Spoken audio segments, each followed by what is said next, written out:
रेत के समंदर में लहराते टीले, सूरज की तपती किरणों के नीचे झुलसती धरती और उन पर चलती एक प्रेम कहानी जिसकी आंच आज भी लोगों के दिलों को गर्म कर देती है। यह कहानी सिर्फ प्रेम की नहीं बल्कि इंतजार, धोखे और उन रुकावटों की है जो दो आत्माओं के मिलन में दीवार बनकर खड़ी हो गई। क्या होगा जब एक राजकुमार को अचानक याद दिलाया जाएगा उसका बचपन का विवाह? क्या वो प्रेम को चुन पाएगा या महल की साजिशें उसे हमेशा के लिए जुदा कर देंगी? और उस प्रेमिका का क्या जो सालों से उस पल का इंतजार कर रही है? यह कोई आम प्रेम कहानी नहीं, यह है ढोला मारू की गाथा, राजस्थान की रेत में दबी एक अमर कथा जो आज भी धड़कनों में जिंदा है। तो चलिए कहानी शुरू करते हैं। राजस्थान के बीकानेर क्षेत्र को 11वीं शताब्दी में जांगल प्रदेश कहा जाता था। यह इलाका भयंकर सूखे और अकाल के लिए कुख्यात था। कहा जाता है कि हर तीसरे वर्ष वहां काल और हर 8वें वर्ष भीषण अकाल पड़ता था, जिसे पूर्ण अकाल कहा जाता था। ऐसे समय में लोग अपने पशुओं के साथ हरे भरे इलाकों की ओर पलायन कर जाया करते थे। इसी दौरान जांगल प्रदेश के पुंगल नामक ठिकाने के राजा पिंगल पर भयानक अकाल का संकट आया। वह अपनी पत्नी, अपनी 1.5 साल की बेटी मरवण, जिसे सब मारू कहकर पुकारते थे, और पूरे परिवार के साथ अपने मित्र मालवा के नरवरगढ़ के राजा नल के पास चले गए। राजा नल ने अपने परम मित्र का स्वागत बड़े आदर सत्कार से किया। दोनों राजाओं ने नरवरगढ़ में समय आनंद पूर्वक बिताया। एक दिन जब दोनों मित्र वार्तालाप कर रहे थे, तभी राजा पिंगल का एक दूत आया और सूचना दी कि जांगल प्रदेश में वर्षा हो गई है और अब अकाल समाप्त हो गया है। राजा पिंगल को अपने राज्य लौटना चाहिए। राजा नल अपने मित्र से बिछड़ने के विचार मात्र से ही व्याकुल हो उठे।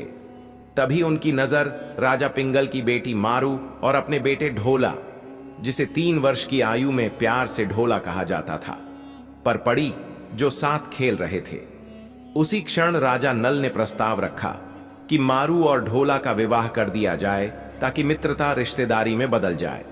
राजा पिंगल ने सहर्ष यह प्रस्ताव स्वीकार कर लिया। इस प्रकार ढोला और मारू का बाल विवाह संपन्न हुआ, जो अत्यंत धूमधाम से मनाया गया और कई दिनों तक भोज चलता रहा। बाल विवाह के कारण मारू को अपने ससुराल नहीं भेजा गया।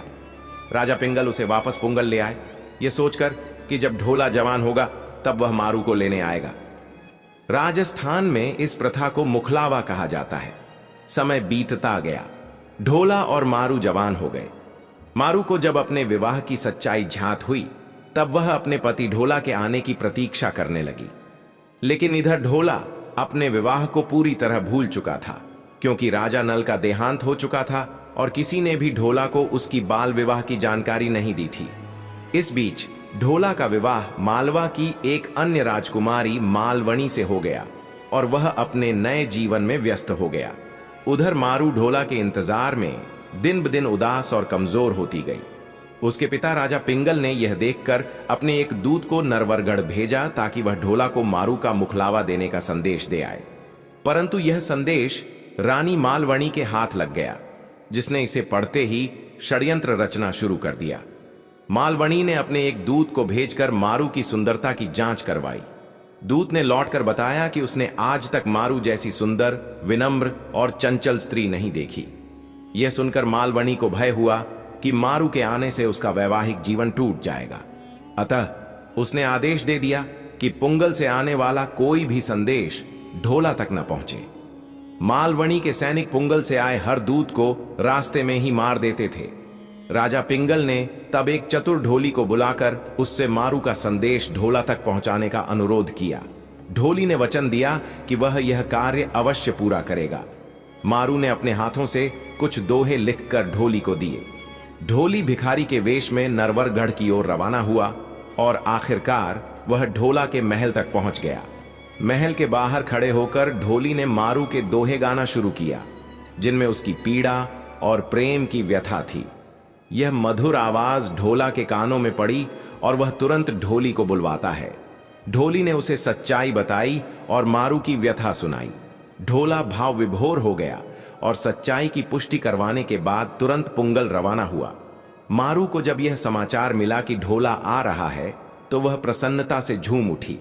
ढोला पुंगल पहुंचा, जहां उसका भव्य स्वागत हुआ। मारू से मिलकर वह मंत्रमुग्ध हो गया और कुछ दिन वहीं रुकने के बाद उसे साथ लेकर निकल पड़ा। लेकिन रास्ते में एक षड्यंत्रकार उमरा सुमरा ने ढोला के काफिले को रोक लिया। वह मारू को पाना चाहता था और ढोला को मारना चाहता था। उसने अफीम में विष मिलाकर उसे देने की कोशिश की, परंतु चतुर ढोली ने समय रहते यह षड्यंत्र भांप लिया और मारू ने ढोला को ऊंट पर बैठाकर वहां से बचा लिया। ढोला और मारू नरवरगढ़ सकुशल पहुंच गए। वहां ढोला की रानी मालवणी ने भी उनके प्रेम के आगे हार मान ली और मारू को सहर्ष स्वीकार कर लिया। इसके बाद ढोला ने अपनी दोनों रानियों के साथ सुखपूर्वक जीवन व्यतीत किया। यह कथा आज भी राजस्थान की लोक संस्कृति में जीवित है। ग्रामीण क्षेत्रों में विशेषकर विवाह अवसरों पर ढोला मारू के प्रेम गीत गाए जाते हैं। यह प्रेम कथा त्याग, प्रतीक्षा और सच्चे प्रेम की मिसाल बन चुकी है। अगर आपको हमारी यह कहानी पसंद आई है तो प्लीज हमारे चैनल को सब्सक्राइब जरूर करें और वीडियो को लाइक शेयर करना ना भूलें।